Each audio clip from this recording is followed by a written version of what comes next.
qanunda bizdə əvvəl var idi qəzaya səbəb olan tərəf. İndi yoxdur. Qəzaya səbəb olan tərəf avtomobildə ola bilər, piyada da ola bilər, yol nişanı da ola bilər. Emin müəllimin dediyi məsələ, hansı ki praktikada qarşılaşmayıb belə halına, bu həmin o maddənin çıxarılmasına görə ola bilər yoxsa yox? Mən əslində deyərdim ki, qəzaya səbəb nişan olmasa belə svetofor ola bilər. Əlbəttə ki. Çünki bununla bağlı bizə də dəfələrlə müraciət gəlib ki, biz svetoforu görmürük və hərəkətimizi davam edirik və gəlib yol ayrıcına çatdıqda görürük ki, svetoforda sən demə bizə qırmızı işıqdır. Bu nəinki qəza, inzibati məsuliyyət də yaradır sürücülərdə. Məsuliyyətini kim daşımalıdır və bu mexanizm necə tənzimlənməlidir? Baxın, burada mən sizə belə bir şey deyim də, nişan quraşdırılır.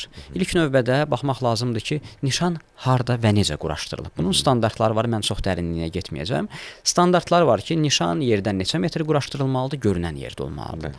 Lakin Bakı şəhərində ağacda olan yerlərimiz də var. Artıq bura nə ayna baxır, nə Nəqliyyatı İntellektual İdarəçiliyə baxır. Buna artıq hansı nazirlik cavabdehdir? Ekologiya və Təbii Sərvətlər Nazirliyi. Hansı ki, həmin o ağaclardır, budaqlardır, svetoforun üstünü örtür, nişanların üstünü örtür.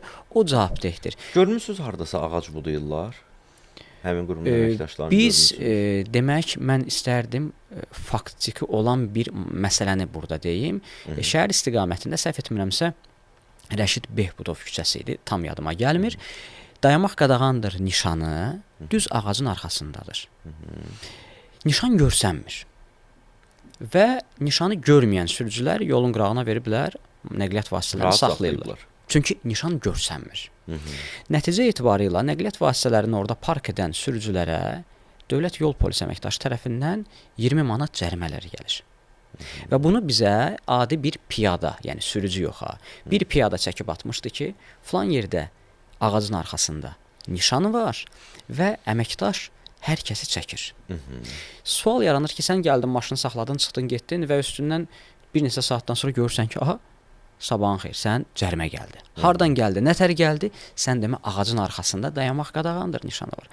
Burada artıq mən deyim ki, sırf günah ekologiyadadır və yaxud cavabdeh qurum ekologiyadır deyə bilmərəm. Bir yola bir neçə qurum cavabdehdir. Yol polisi var, ayna var, ekologiya var və s. və ilaxır. Düşünürəm ki, ən əsaslı cavabdehlik yol polisindədir. Çünki faktiki olaraq qeyd olunur ki, yol polisi hərəkət təhlükəsizliyini təmin edən orqandır və o qayda pozuntusunu həyata keçirən sürücüləri cərimələməməkdən qabaq müraciət etməlidir ki, bu nişanı görsənmir. Ekologiya Nazirliyi, gəlin bunu buduyun, siz demişkən. Buduyun və biz onu ictimaiyyətləşdirəndən sonra, paylaşandan sonra bizimlə ekologiyadan zəng vuruldu bizə və siz filan səhifədə paylaşım etmişsiniz.